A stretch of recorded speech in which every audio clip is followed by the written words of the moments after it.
नमस्कार, मैं हूं सुधीर बुटानी। इस समय देखना शुरू कर चुके हैं आप वैभव क्रांति चैनल। हमारे साथ मौजूद है पूर्व मंत्री करण सिंह दलाल, 5 बार के विधायक हैं और काफी कद्दावर नेता है कांग्रेस के।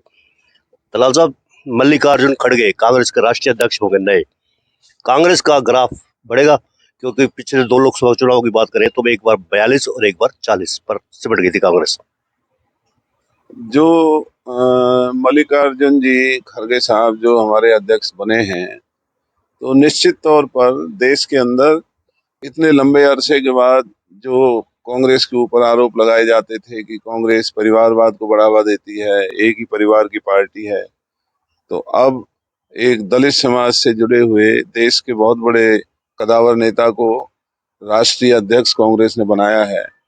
तो हम ये मानते हैं कि जो हमारे विरोधी हमें इस बात के उल्हाना दिया करते थे और लोगों को बरगलाने का काम करते थे, तो देश के लोगों को शायद अब ये अच्छा लगेगा कि एक नए अध्यक्ष कांग्रेस के जो बने हैं वो आने वाले समय में कांग्रेस के नायक बन करके और लोकसभा और विधानसभाओं में कांग्रेस का जो दर्जा है उसे बढ़ाएंगे, पार्टी की लोकप्रियता को बढ़ाएंगे। और निश्चित तौर पर जो कांग्रेस के जो सपने थे, जो कांग्रेस के देश के लोगों के प्रति उनकी कटिबद्धता थी, उसको पूरा करेंगे और 36 बिरादरी के लोगों को साथ लेकर के नौजवानों के लिए रोजगार पैदा करना, गरीबी को दूर हटाना, बेरोजगारी को दूर हटाना, कानून व्यवस्था को कायम करना, भ्रष्टाचार को रोकना, इन सब बातों को करने की जरूरत है। तो कांग्रेस आने वाले समय में अवश्य देश के आशाओं पर खरी उतरने में होती हुई नजर आएगी। लेकिन कहा यह भी जा रहा है कि जो शशि थरूर थे, जो दूसरे प्रत्याशी थे, उनके अपील को भी नहीं सुना गया। और इस तरह की बातें अक्सर जो आरोप लगाए जाते हैं, लेकिन ऐसी कोई बात नहीं है। कांग्रेस के लोगों का चुनाव था और कांग्रेस जन ने ही खड़गे साहब का ये चुनाव किया है, तो ऐसी कोई बात नहीं है, ये आरोप निराधार है। लेकिन ये भी कहा जा रहा है कि पर्दे के पीछे रोल रहेगा सोनिया गांधी, राहुल का या प्रियंका का।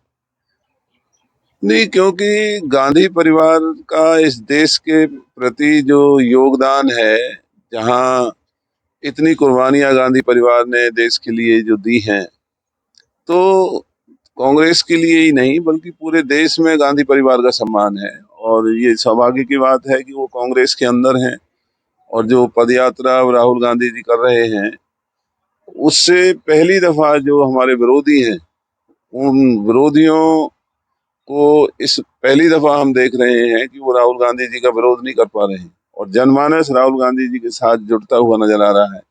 तो कांग्रेस के अंदर गांधी परिवार का असर रहना भी चाहिए, इसमें किसी को क्या इतराज। क्या लगता है कि जो आने वाले लोकसभा के चुनाव होंगे 2024 में, कांग्रेस का क्या कितना प्रदर्शन रहेगा? आज जो भारतीय जनता पार्टी ने इस देश को कंगाल बनाने का जो काम किया है, बेरोजगारी को बढ़ावा दिया है, भ्रष्टाचार को बढ़ावा दे रहे हैं, जाति और धर्म की नफरत फैलाने का काम कर रहे हैं, किसान बर्बाद हो रहा है, मजदूर बर्बाद हो रहा है, महंगाई सर चढ़ करके बोल रही है, भ्रष्टाचार चारों तरफ व्यापक है और देश के अंदर एक दूसरे का जो प्यार और एक दूसरे के प्रति जो लोगों के अंदर सौहार्द हुआ करता था, भाजपा ने उसको खत्म करने का काम किया है। तो अब 2024 के चुनाव में कांग्रेस पार्टी का सबसे बड़ा नारा ही ये होगा कि हमें देश को सब वर्ग, सभी धर्म, सभी लोगों को रोजगारी को हटाना है, शिक्षा और स्वास्थ्य इन सेवाओं को बहुत अच्छे तरीके से देश के अंदर लागू करना है, भ्रष्टाचार को कम करना है, इस नफरत को कम करना है और देश को दुनिया के मुकाबले में बहुत आगे लेकर के जाना है। तो 2024 का कांग्रेस का ये नारा है और हम उम्मीद करते हैं कि 10 साल के शासन के बाद भाजपा की जो लूट इस वक्त देश के अंदर चली हुई है, उसे लोग अब पहचान चुके हैं और 2024 में इस देश के लोग इस भारतीय जनता पार्टी को सबक सिखाने का काम करेंगे। 27 तारीख को जन उत्थान रैली है बीजेपी की। अमित शाह आ रहे हैं, देश के गृह मंत्री, बहुत सफलता का भी दावा कर रहे हैं। उनका तो कहना है कि कांग्रेसियों के खास तौर से होश उड़ा देगी ये जन उत्थान रैली।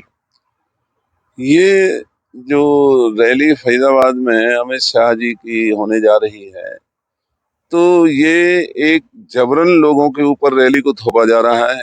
फरीदाबाद और दिल्ली के उद्योगपतियों को लूटने के लिए उनसे जबरन धन ऐंठने का काम हो रहा है।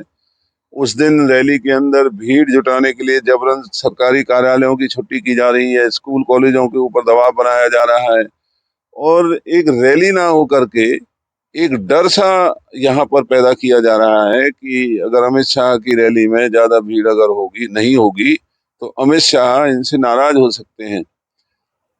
इसलिए ये जो रैली है, इस रैली में हमारे दोनों जिलों के जो 36 बिरादरी के लोग अपनी मर्जी से ना जा करके सरकार के डर और भय के साए में वहां जा सकते हैं, वरना तो आज भाजपा का, प्रधानमंत्री मोदी का, अमित शाह का और हमारे स्थानीय नेताओं की तो कोई हैसियत ही नहीं है। जो दोनों जिलों के विधायक और जो भी सांसद हैं, इनकी न 9 में है न 13 में है। लोग लुट रहे हैं, ये तमाशा देख रहे हैं। ये फरीदाबाद के अंदर जो रैली कर रहे हैं, किस मुंह से ये रैली करने का काम कर रहे हैं कि ऐसा इन्होंने इन दोनों जिलों को क्या दिया है, कौन सा रोजगार दिया है, कौन सी महंगाई के ऊपर लगाम लगाने का काम किया है, कौन सा इन्होंने भ्रष्टाचार को रोकने का काम किया है। जो खाद्य पदार्थों में मिलावट का धंधा चल रहा है भारतीय जनता पार्टी के तत्वाधान में, आज भी अखबार में खबर है 40 करोड़ रुपए का नकली जीरा पकड़ा गया। खल जो पशु खाते हैं उसमें मिलावट, बिनौलों में मिलावट, जो मसाले, तेल, घी वो भी जब मिलावट से भरपूर हैं, वो भी लोगों को ठीक तरीके से नहीं उपलब्ध हो रहे हैं, तो लानत है ऐसी सरकार पर। इकाई की सरकार है, इन्हें रैली करने का कोई हक नहीं है और इनकी सही हैसियत 2024 के चुनाव में इस इलाके के लोग, दोनों जिलों के लोग इन्हें दिखाएंगे कि जो इन्होंने लोगों को बर्बाद करने का काम किया है, लोग इनको सबक सिखाएंगे। महंगाई, मिलावट और भ्रष्टाचार, ये तो आपके स्कैंडल, ये तो कांग्रेस शासन में बहुत हुआ है। स्कैंडल तो कांग्रेस के राज में बहुत हुए हैं। देश के अंदर ये सही बात है कि भ्रष्टाचार के ऊपर कभी भी कोई भी सरकार पूरी लगाम नहीं लगा पाई, लेकिन आज भारतीय जनता पार्टी के राज में जहां भी इनकी सरकार है देश के अंदर या राज्यों के अंदर, वहां भ्रष्टाचार नहीं, वहां लूट है। तो भ्रष्टाचार से तो बहुत आगे भारतीय जनता पार्टी आ चुकी है, आज तो लूट है। भारतीय जनता पार्टी के नेता, इनके अधिकारी पब्लिक जनता को लूटने में लगे हुए हैं और जो बदहाली है, ना बुढ़ापा पेंशन मिलती है, ना बच्चों को वजीफा मिलता है, ना सरकारी कर्मचारियों को तनख्वाह मिलती है। और जो इस वक्त भारतीय जनता पार्टी के राज में बिजली के छापों की लोगों के ऊपर जो मार पड़ रही है, पीने का पानी नहीं आता, सारे पलवल के अंदर आज भी किसानों के खेतों में पानी खड़ा हुआ है, किसान रो रहा है, उनकी पानी निकासी का कोई इंतजाम नहीं।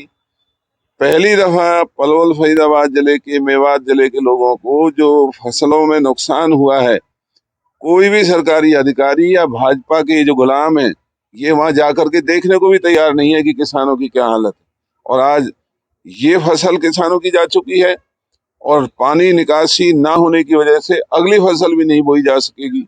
तो ऐसी ये सरकार का लानत है, ऐसी सरकार को इनकी रैलियों का बहिष्कार होना चाहिए। पूछा तो हमने भी था उनसे कि मुआवजे की बात की, हमने जाने की बात की, उन्होंने कहा कि मुआवजा सबको मिलेगा। कांग्रेस के राज में उल्टा मुआवजा नहीं मिलता था, 26-26 रुपए के चेक बनते थे। देखिए, मैं आपसे और इस इलाके के लोग इस बात को अच्छी तरह से जानते हैं, कांग्रेस ने अगर कुछ नहीं किया तो लोगों ने कांग्रेस को घर बैठा दिया, लेकिन अगर कांग्रेस ने कुछ नहीं किया तो क्या इनको कौन सा इस बात का लाइसेंस मिला है कि ये नहीं करेंगे। इनका राज ही इस बात के ऊपर बनाया गया है कि कांग्रेस ने कुछ नहीं किया। कांग्रेस के किए हुए कामों को भी भाजपा के नेताओं ने उनको झूठा करार देने का साजिश की, हमारे विरोधियों ने हमारे किए हुए कामों को दबाने की कोशिश की। तो चलो, अगर हमने काम नहीं किए तो आज इनको काम करने से कौन रोक रहा है। इन्हें तो काम करना चाहिए। जिस हरियाणा के अंदर फरीदाबाद पलवल के 36 बिरादरी के लोगों की वजह से सरकार बनी हो और आज उनकी ये बदहाली है, आज वो लोग बेचारे रो रहे हैं, कोई सुनने वाला नहीं, तो ये लाइसेंस बीजेपी को किसने दिया है कि अगर कांग्रेस ने नहीं किया तो ये भी नहीं करेंगे। इनको तो करना चाहिए। अच्छा, डर की बात जो कह रहे हैं कि रैली में नहीं जाना चाहिए, डर दिखाया जा रहा है, भय दिखाया जा रहा है। केंद्रीय मंत्री कृष्णपाल गुर्जर का कहना है कि जिला पलवल से ही अकेले 600 बच्चे जाएंगे प्रत्येक बूथ से, वो भी स्वेच्छा से। नहीं, जो मैंने आपसे पहले भी कहा है, लोगों की अगर इच्छा को देखा जाए तो लोगों की इच्छा तो ये है कि भारतीय जनता पार्टी के जितने भी नेता हैं इनको सार्वजनिक स्थानों पर खड़ा करके इनसे माफी मंगवाएं।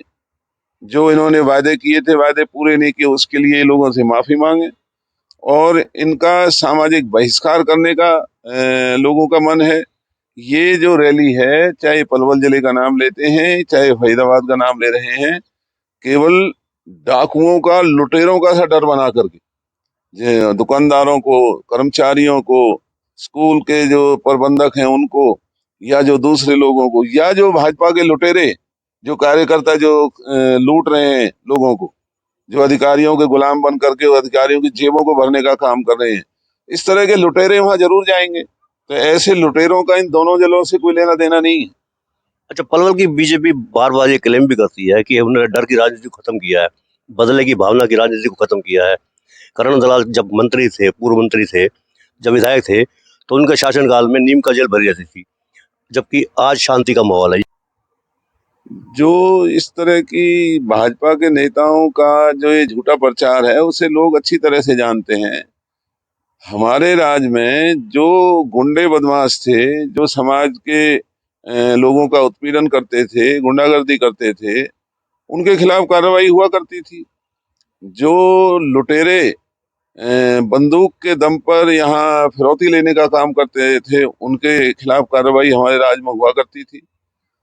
आज भाजपा के राज में बीजेपी के नेता, इनके कार्यकर्ता खुद ही लुटेरों और डाकुओं जैसा काम कर रहे हैं।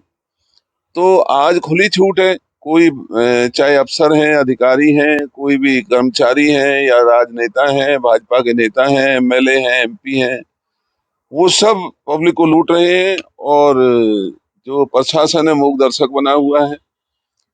तो इनके कार्रवाई ना करने की वजह से ही तो भ्रष्टाचार सर चढ़ के बोल रहा है। यहाँ बिना पैसे दिए कोई काम ही नहीं हो सकता। किसी के भी मकान दुकान को खाली कराने का डर और भय बनाया जाता है।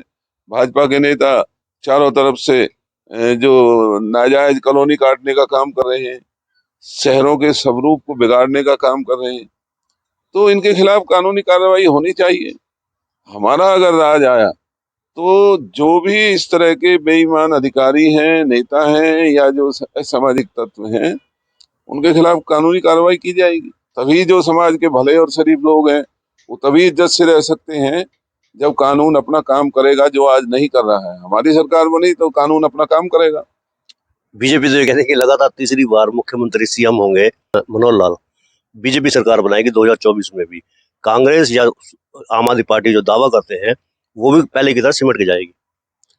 देखिए, जो बीजेपी इस हरियाणा में और इस देश में 2 सांसद की पार्टी होती थी, हरियाणा में 1 विधायक की पार्टी हुआ करती थी। आज बीजेपी के अंदर हमारे कांग्रेस के जो नेता हैं, आधे से ज्यादा सांसद हमारे कांग्रेस से गए हुए हैं, आधे से ज्यादा जो विधायक हैं वो हमारी कांग्रेस पार्टी से गए हुए हैं।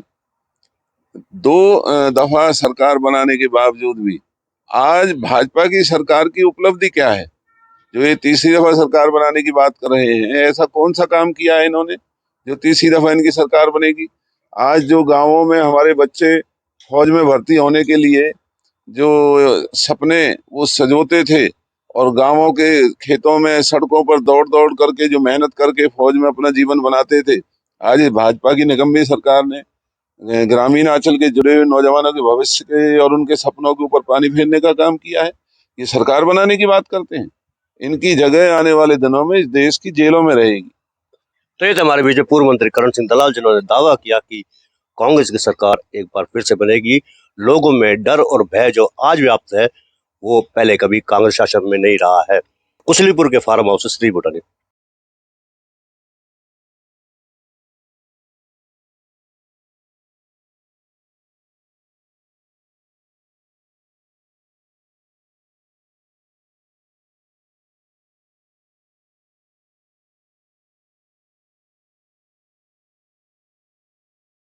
नीचे जो आप देख रहे हैं YouTube चैनल, इसको आप लाइक करें, सब्सक्राइब करें, कमेंट बॉक्स में जाकर एक प्रतिक्रिया अवश्य दें और इस लिंक को आप ज़्यादा से ज़्यादा शेयर भी कर दीजिए। वोकल फॉर लोकल के लिए आपका इतना सहयोग हमें चाहिए। धन्यवाद। जय हिंद, जय भारत।